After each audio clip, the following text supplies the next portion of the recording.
जामिया वलीउल असर के अंदर एक खुदकुश जो है वो हमला हुआ है, दहशतगर्दी हुई है।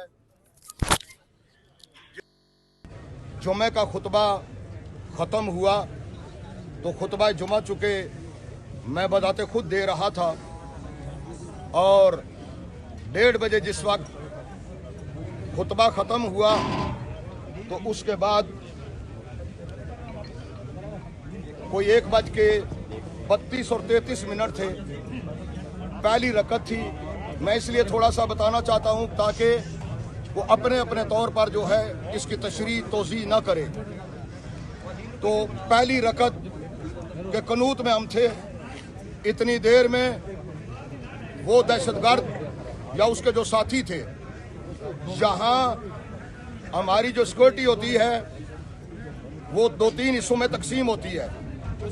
तो यहाँ से जिस वक्त वो दहशतगर्द अंदर इंटर हुआ तो सबसे पहले उसने हमारे सिक्योरिटी वालों पे जो है वो फायरिंग की है और वो शदीद जख्मी होकर इस वक्त मौतो हयात के कश में मुब्तला जो है हॉस्पिटल में हैं।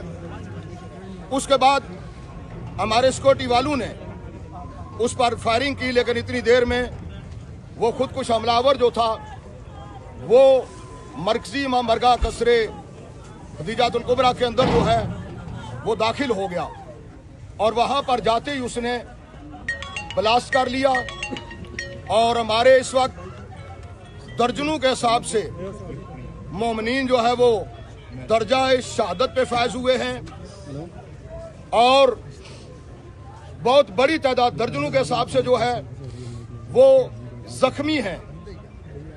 और दहशतगर्द जिसने ये हमला किया है उसे ये पता होना चाहिए, मालूम होना चाहिए, इल्म होना चाहिए। हमें मारकर, हमें कत्ल करके, दहशतगर्दी करके इस तरह हमें हक को सदाकत के रास्ते से नहीं हटाया जा सकता। नारे तकबीर, नारे रिसालत, नारे हैदरी, हमारी दरसगाह करबला, करबला, हमारी दरसगाह करबला, करबला, हक का सीधा रास्ता करबला, करबला, या सौरत अल हुसैन, लब्बैक या हुसैन, तो दहशतगर्द जो है, पहले ये बात क्लियर होनी चाहिए, वाज़ेह होनी चाहिए, इस वतन अजीज पाकिस्तान के अंदर कोई मसलकी झगड़ा नहीं है। बेशक इस मुल्क के अंदर कोई फिरका वारियत कोई नहीं है। ये पाकिस्तान नजरियाए असासी की बुनियाद पर मर्ज़ वजूद में आया था और नजरिया असासी ये था कि बानिया पाकिस्तान कायदे आज़म मोहम्मद अली जिन्ना ने फरमाया था कि हमें वो टुकड़ा चाहिए कि जिसमें हम अपने अकीदे और नजरिए के मुताबिक जो जिंदगी बसर कर सकें।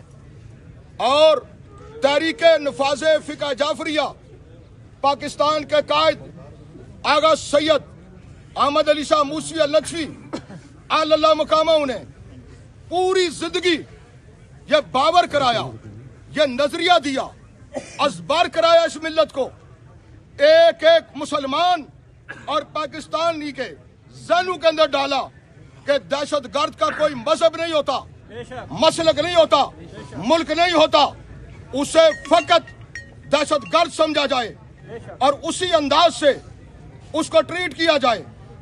लेकिन मालअसफ इस पाकिस्तान के अंदर दहशतगर्द दनाते फिर रहे हैं। कलदम दहशतगर्द ग्रुप्स जो हम कई अशरू से यह मुतालबा कर रहे हैं कि उनका नानो नुफ्का बंद किया जाए, उनकी बैरूनी इमदाद बंद की जाए और उनको कानून के कटारे में खड़ा करके करारे वाकई सजा दी जाए। और जिन जिन मुल्कों से वो इमदाद लेते हैं, आका मूसी सरकार ने पूरी जिंदगी कहा इस नजरिए को समझने की जरूरत है, इसको पल्ले बांधने की जरूरत है कि उनका मक्कू ठप्पे और वो जितने दहशतगर्द हैं जिन मुल्कों से वो इमदाद ले रहे हैं उनके सारे आकाओं से कहें इनकी इमदाद बंद करो। हमारा अजली दुश्मन हमारा अबदी दुश्मन, जिसे पहले दिन से हमारे वजूद को तस्लीम नहीं किया हिंदुस्तान, इसराइल और ये सारी ताकतें जो हैं ये वतन पर और अहले वतन पर हमलावर हैं। लेकिन हम वाजे कर देना चाहते हैं कि हम करबला वाले हैं।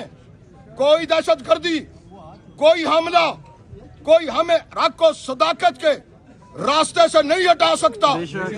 अगर दुश्मन ये समझता है कि हम इस तरह आकर आपको हक को सदाकत के रास्ते से हटा लेंगे, हम करबला से लाशें उठाने शुरू हुए।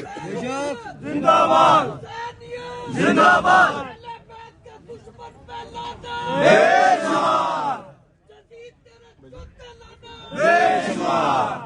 तो ये जितने दहशतगर्द हैं, हुकूमत की जिम्मेदारी ये है उनको पकड़े, कानून के कटहरे में लाए, उनको कानूनी शिकंजे में जकड़े। क्यों उनको खुली छूट दी हुई है? वो असेंबलियों में भी पहुंच जाते हैं। वो जितनी हुकूमत के इदारे हैं वो उनमें भी बैठे हुए हैं।